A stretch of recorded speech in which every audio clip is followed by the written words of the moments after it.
আসসালামু আলাইকুম প্রিয় ভাই বোনেরা, সবাই কেমন আছেন? আশা করি ভালো আছেন। আলহামদুলিল্লাহ আমিও ভালো আছি। চলে আসলাম আজকে দুপুরে রান্না নিয়ে। চলুন আজকে কি রান্না করব আপনাদের সাথে শেয়ার করি। প্রথমে আমি মাছ কড়াইতে দিয়ে দিলাম,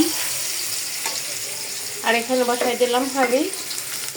এখানে আমি পটল আর চিচিঙ্গার সাথে দিয়ে রুই মাছ দিয়ে রান্না করব।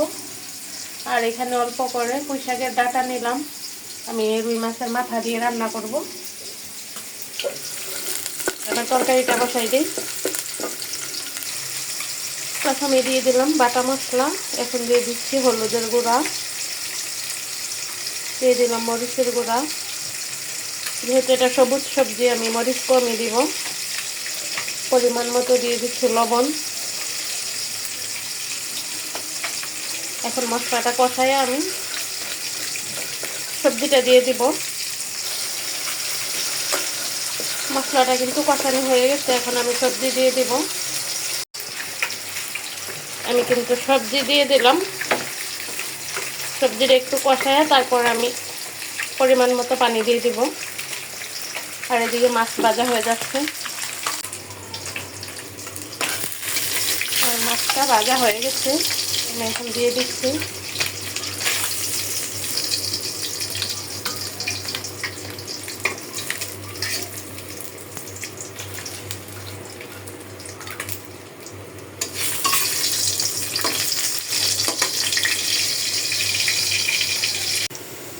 আমার মাছ তরকারি হয়ে গেছে, নামাইয়া এখন আমি পুঁই শাকটা বসাই দিতেছি। পেঁয়াজটা প্রায় হয়ে গেছে, আমি দিয়ে দিচ্ছি রসুন বাটা,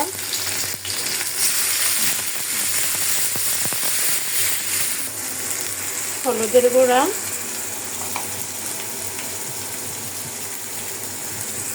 দিয়ে দিলাম মরিচের গুঁড়া, আর স্বাদ মতো দিলাম লবণ।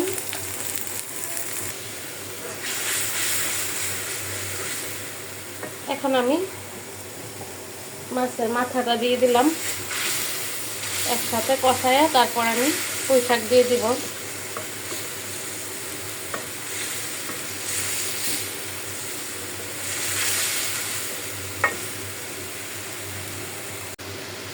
আমার মাছের মাথাটা কিন্তু কষানি হয়ে গেছে, আমি এখন পুঁই শাক দিয়ে দিব। বিসমিল্লাহির রহমানির রহিম।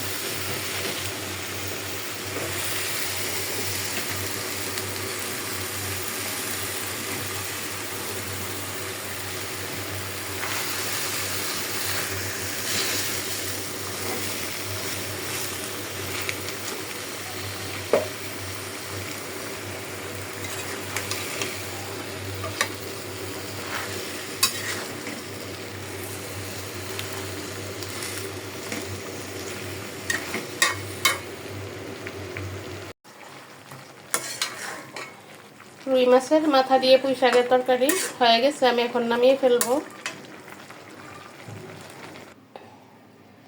আমার রান্না কমপ্লিট হয়ে গেছে। রুই মাছের মাথা দিয়ে পুঁই শাক রান্না করলাম, আর পটল আর চিচিঙ্গা দিয়ে রুই মাছ ঝোল তরকারি রান্না করলাম। আজকে সোজা সাজা রান্না। ভিডিওটা আর বড় করবো না, সবাই ভালো থাকবেন। আসসালামু আলাইকুম।